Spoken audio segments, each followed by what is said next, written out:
انسان اس دنیا میں رہنا ہوتا ہے اور جتنا وقت ہے وہ ہم نے گزارنا ہے. اللہ کی رحمت پہ یقین رکھنا آپ کو بڑا وسیع دماغ کر دیتا ہے. اور ایسے واقعات کو سرچ کر کے پڑھا کریں. چیٹ جی پی ٹی پہ جائیں، ون کلک آف جائیں، آپ کو وہ چیز مل جائے گی. لیکن یہ بات یاد رکھیں کہ چیٹ جی پی ٹی وغیرہ جو ایل ایل ایم کے ماڈلز ہیں، گروک ہے، جیمنی ہے، you must be very careful when you are going to search any religious material, especially Islamic material, because in the era of Google we were having some limitations. I'm going to search out a word, then Google was giving me 1 million websites, and it was my duty to search out the truth or false. It was my duty to scroll, to browse, to search it out. But now ChatGPT means one single answer and you have to accept it as a truth. This is wrong. میں نے جو انگریزی بولی ہے اس کا مطلب یہ ہے کہ پہلے میں گوگل پہ سرچ کرتا تھا تو گوگل مجھے 10 لاکھ ویب سائٹس دے دیتی تھی. میرا اپنا ایک مزاج ہوتا تھا میں سچ یا جھوٹ کو خود ڈھونڈوں. اب چیٹ جی پی ٹی ایک چیز دیتی ہے اور کہتی ہے یہی سچ ہے، مانو اس کو.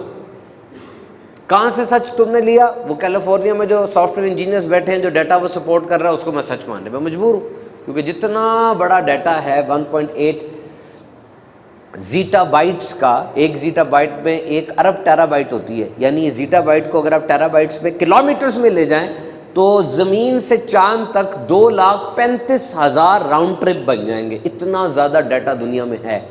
اس میں سے چیٹ جی پی ٹی نکال کے مجھے دے دیتی ہے اور کہتی ہے مانو اس کو. تو now you are forced to accept this one statement as a true statement. لیکن بہت سی چیزیں ایسی ہیں جو جنرل ہیں، جیسے میں نے آپ سے کہا کہ نبی پاک کی اور رب تعالیٰ کی رحمت کے اوپر آپ سرچ کریں تو سچ وہ باتیں نکلیں گی جو سچی ہیں. نبی پاک کا دین رحمت ہے، آپ رحمت للعالمین ہیں، آپ نے رحم فرمایا. آپ کا دین ہے، اس کا آغاز السلام علیکم ورحمۃ اللہ وبرکاتہ سے ہوتا ہے. میں آپ کو سلام کروں گا، آپ مجھے سلام کا جواب دیں گے، رحم ہے. میں آپ کے لیے اللہ سے رحمت کی دعا مانگ رہا ہوں. نبی پاک اپنا لشکر بھیجا کرتے تھے، فرماتے تھے کہ کھڑی فصلوں پہ لشکر نہ دوڑانا، کھڑے ہوئے سبزے کے اوپر بولو براز نہ کرنا، مسافر کو تکلیف ہوتی ہے. عورت کوئی نماز کے دوران کسی کا بچہ بولتا تو حضور نماز مختصر کرا دیا کرتے تھے.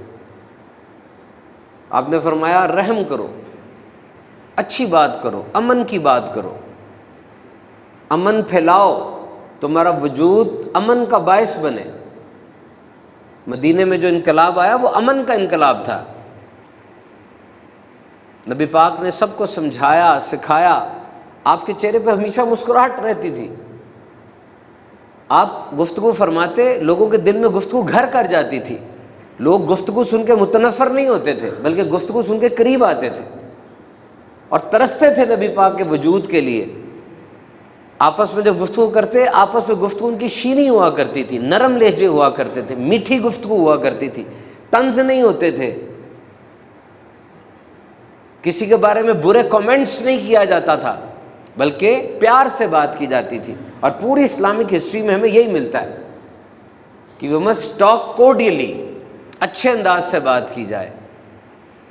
آپ کہیں بھی چلے جائیں، آپ گھر میں ہیں، آپ آفس میں ہیں، آپ کسی جگہ پہ سیر کرنے گئے ہیں، کسی اجنبی سے آپ بات کر رہے ہیں، یو مسٹ ٹاک پولائٹلی. یہی ہمیں دین اسلام سبق دیتا ہے.